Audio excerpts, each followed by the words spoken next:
Hi everyone. Hi everyone. We're back for Chapter 4, External Analysis. No business lives in a bubble. And so it's important that you take a look at what's going on around you, and Chapter 4 is just about that. Chapter 4 also moves into the second portion of the class, the second portion, I'm sorry, not of the class, the second portion of the textbook, which is about due diligence on the business idea. So due diligence is this idea that you're putting enough time in to research the idea, whether or not it's a good idea, whether it's how practical it is, all those kinds of things, this is like kind of, it's a little bit boring part, and it's the tough part, but it's one of those things that the more time you spend on the planning, the better off you're going to be in the long run. So let's get going. So the first thing you want to do is define your industry. And your industry might not necessarily be as obvious as you think it is. So the example they use in the textbook that we're going to use here is this idea of opening up an ice cream store. So what kind of, is it an eat-in? Is it a takeout? Are you going to sell coffee and dessert as well as ice cream? Are you going to sell chocolate and ice cream? Are you going to sell a specific kind of ice cream? Are you going to make your own ice cream? Are you going to ship your ice cream? So who are your competitors? Who's your main competitor? We're going to talk more about that when we get into Chapter 5 as well. So what you think might be your industry might not be it at all. So how are you going to gather information?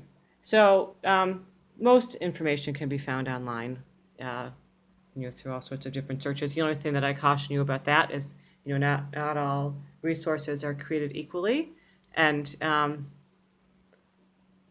so make sure you can, verify the quality of your source. So you want to do an online search. You can also look in industry magazines or journals to see what's available there. You can also might be able to get them online. And then industry associations are a really important source of information. There's industry associations for pretty much every industry, and any industry you can think of, and usually on the national level, and often they have state or local chapters as well, or groups as well. And they really are here. Those associations exist primarily to support and promote their industry. They have a lot of data. They're always willing to share it with the public because they are trying to encourage people to be in that industry. Okay, so there is a thing called the NAICS code, the North American Industry Classification System. And you want to figure out what your code is, and then go out and do some research on it to find out what more information in terms of growth rates and competition and that kind of thing. So you might be able to find it on your own, or you also could locate something that a public company, meaning publicly traded company that's a direct competitor, and they might be able to tell you what that code is. So you want to define your industry. You should do it broadly enough to be inclusive of all potential competitors, but not so broadly that it's overwhelming. So, for example, food would be a little too broad, but specialty grocery stores or grocery stores with only one or two outlets would be a little bit easier to focus on. So you also want to figure out what your actual competition is, and in terms of practically speaking, what's your competition? So the grocery store, if it's a general grocery store, it's probably not going to have much competition, beyond a 10-mile radius, generally speaking, maybe even a 5-mile radius, because people don't travel that far. The example they give in the book is about opening up a sandwich shop. That you're probably not going to have any beyond 10 blocks. You're probably not going to have any competition because people aren't going to travel that far for a sandwich. So you want to think about a reasonable geographic distance. Okay, so industry, direct competitors that sell similar products or services within a specified geographic radius that's consistent with the customer's willingness to travel or to purchase those products or services. So really what you want to, it's the idea of what is, uh, think practically. If you open up a sandwich shop in Buffalo, you're not going to be competing with someone in Syracuse. Or if you open it in Buffalo, you're probably not going to be competing with someone in Orchard Park or Amherst. So then you want to be able to define your customers. Rarely, if ever, when you ask someone who is your customer, is the correct answer everyone, because you cannot be all things to all people. So you want to come up with a narrowly defined demographic. They talk about a restaurant that said that in the textbook about we're going to have people from age 2 to 90. Well, that's not practical. You need to focus on one group to have a clear, consistent message. And we're going to talk more about it as we move through the textbook and through the class. In Chapter 11, we talk about marketing. But you want to have a clearly defined customer so that you know how to respond to them. So if it is anyone from 2 to 90, you don't have to have different types of food. You're going to have different types of wine and different price points of wine. You're going to have different price points for meals. You're going to have a different atmosphere. You're going to have different kinds of music. So, there are some places, if it was a diner, that you might say that, but you want to focus on at least one area because otherwise you're never going to be able to actually define who you're looking for. Okay. Then you want to be able to look at competitors. So who are the competitors that compete for the same set of customers, ideal customers? So if you are a fast food place, you're not going to think of yourself as a competitor with a sit-down restaurant, that kind of thing. If you are selling a wide variety of athletic equipment, you're not going to be in competition necessarily with a shoe store that sells all sorts of different kinds of shoes, including athletic shoes.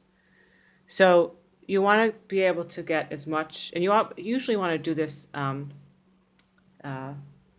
your own because you could hire someone to do some of this information digging for you, but you're going to remember things and you're going to be look for things that other people might not look for. You're going to, something's going to spark your attention that might not spark someone else. So it also makes you an expert in your own area. And it helps you with determining what your competitive advantage is. Again, like no one's going to look at the information quite the way you do. Now, sometimes it might be good to help get assistance from other people, but generally speaking, it's good to do your own research. And also, as you're digging through the research, you might come up with questions. You learn a lot, and you might ask one question and then realize that there's other questions that you need to be asking as well. So define the radius. So figuring out who your competitors are. Figure out what the radius is. Again, you're going to do it depending upon your business. You're going to do it in different ways. So first define what your radius is, and then examine all the potential competitors within that radius. You might want to go through and examine them yourself. You might want to visit them if you're interested in opening up a dress shop. You might want to visit the other dress shops. If you're interested in opening up a donut store, you might want to visit other bakeries and donut shops, that kind of thing. Again, this idea of doing your own research helps you to learn more. So there's this idea of that most competitors participate and compete in what we refer to as a fragmented market. And those are markets that have no clear dominant competitor, and instead they're made up of large number of similar sized firms. So, locally you could say, craft breweries, they're all pretty much the same. If you're going to, in the craft beer area, you're not necessarily going to consider a large place to be your competitor because that's not your market. So anyway, fragmented markets, there's a lot of, no one competitor has a substantial share. So you want to think about that. Okay, now we're going to do a competitive map. I think that, we keep on talking about this, here we are in the 4th chapter and we've been talking about, maps and charts and graphs and all that kind of stuff. But these things help you to organize and visually see things. So a competitive map is a tool used to organize information about direct competitors on different points of the competition. And we'll take a look, we'll walk through that. So you want to develop the competitive map by yourself. Again, it's what I've been saying earlier. It's less expensive. You might have knowledge about, if you have knowledge about competitors, it's even a small bit of knowledge is going to help you in the long run. And it might help you, the details of, the facility layout, that kind of thing. So you should really visit all of your potential competitors if you can. And then develop a list of criteria that you think is important. So here is one that you can talk about. There can be all sorts of different things you can consider. You can consider parking. You could consider parking availability. You can consider, the average sale, that kind of thing. So there's a variety of different ways. It's what's specific to your industry. So anyway, so the criteria is an 8-mile radius, and you'll look at the population, the number of households. You can go through household income, all these things. It's just census data that can be gained places. Average age. This is for the golf course. The number of driving ranges that exist. The customers, the number of customers on the weekday, the number of customers on the weekend. So you're looking at all these different competitors. Customers per hour, what time they come. You can go through and read all these things, but it's a good case study about the golf courses in there. So anyway, it's important to know what you're up against, and also you might see a gap that that you didn't know existed, and that you could fill in with your project, your new business. All right. So the other thing you want to think about is a few things: substitutes, elasticity of demand, ease of entry and exit, benchmarking, and industry trends. And we'll go through and talk about each one of them. So the idea of substitute, things that perform a similar function. So they talk about in the book, so golf is an athletic activity, right? So you could say, well, maybe the competition with a golf course is tennis, or a tennis club, or swim, a pool, or maybe it's a soccer club, or whatever, a hiking club. Maybe not. What's your substitute? So things that can be, is there something that's easily replaced? There could be an exact substitute or something that's similar to it. Like I said, you think about the movies. Movies is entertainment, but what else is considered entertainment? Is it considered entertainment to go to a park and go hiking? Is it considered entertainment to go play Lasertron? That kind of thing. If people still play Lasertron. Do people still play Lasertron? I think they do. Okay, elasticity of demand is something that we talk about in economics, boo-hoo, and also we talk about it in marketing. And essentially is how much demand is there for your product? And is there so much demand that if the price goes up, demand will stay the same? So can you increase, is there enough of a demand, can you increase the price? Or if demand goes down, does that mean you're going to have to decrease the price? So generally speaking, gas is considered inelastic because if the gas goes up, people don't stop using it. So demand, inelastic meaning it doesn't change. Elastic would mean it does change. Okay, exit barrier. We talked about barriers to entry and barriers to exit. So barriers to entry is this idea that how expensive is it to buy the equipment and gain the knowledge, that kind of thing. And exit barrier is the same thing. So if you have so much invested in products that if you were to close the business, you wouldn't be able to get rid of them. The example they give in the book, they talk about a clothing company, and if you buy clothes at the end of the season, the clothes are not really worth that much. Suppose if you have a liquor store, that there's always a market for other types of liquor that you could, depending upon what the laws are, you could sell it to someone else. If you buy equipment, is it after you use it, even for a year or two, is the depreciation so high that it's not worth it to sell it? So you have to think about that. How expensive is it going to be to get in, and how expensive is it going to be to get out? So here we go. And so the other example they gave in the book is if you leave a golf course, for example, you can always use the land to develop to build houses on, or strip malls or something like that. All right, then there's this idea of benchmarking. Benchmarking is basically working with similar companies that do similar things, have similar skills, customer service or whatever it may be, and to see what they view as an industry norm. So working with and learning from a company outside of your industry that has a particular skill that is potentially critical to your operation.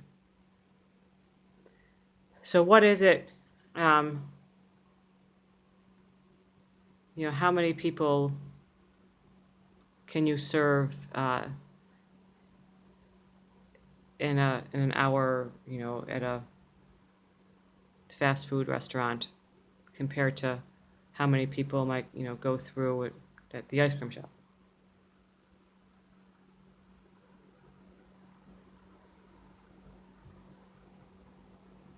Benchmarking also can be, there can also be industry standards. Okay, industry trends are things that are, might not necessarily be happening in your area, they might be, but they're happening in, maybe a general area, in your in the region or nationally. Certainly you could look at food trends. Now a big food trend is this idea of clean eating and organic food, that kind of thing. And kind of took a long time to come to Western New York. It's finally here. Vegan restaurants, that kind of thing. So what is it? Is there something that you think is going to be arriving in your area soon that people haven't taken advantage of? A couple years ago, I taught a similar class, and I had some students do a plan. It was probably about 5 years ago. I had some students do a plan for a escape room. I'm like, that's interesting. And sure enough, then escape rooms become all the rage. I guess it was more than 5 years ago. It's also something that's in entertainment. All right, so competitive advantage. In its purest form, what is it that you do better than your customers? What does McDonald's do better than Burger King? What does Dunkin' Donuts do better than Tim Hortons? Or Tim Hortons do better than Dunkin' Donuts? What is it that you're doing? It could be service, it could be availability, it could be pricing, it could be delivery, it could be all sorts of different things. So what is it that the edge is that you have? It's uniquely better than anyone else in your industry. So you want to be able to figure out what is your competitive advantage going to be. How are you going to set yourself apart? How are your donuts going to be better than the other donuts, places at the other donuts? How is your bar restaurant going to be better than the other that bar restaurant that's down the street? So again, certain types of competitive advantage. What kind of services, delivery, credit, that kind of thing. Where is it located? Okay, so we talk about competitive factors. So normal or ordinary competitive factor is just describe those areas of businesses that are simply standard practice in the industry. So what is the baseline that you have to achieve? What's the very minimum that you have to offer people? Do you have to offer people 24-hour return delivery? Do you have to or do a 24-hour turnaround? Do you have to offer people a wide variety of products? Do you have to offer them free delivery? What kind of systems do you have to have in place in terms of just the function of the organization to make people happy? And then after that, what's your unusual or unique competitive advantage? If everybody is giving free delivery, you're going to have to give free delivery. We see that now in internet sales, that free delivery is kind of a thing. Like some people offer it, but Amazon's kind of pushed that bar up for that. And then on top of that, because everybody does something, then what is it that you do that's extra special? Okay, so let's look at some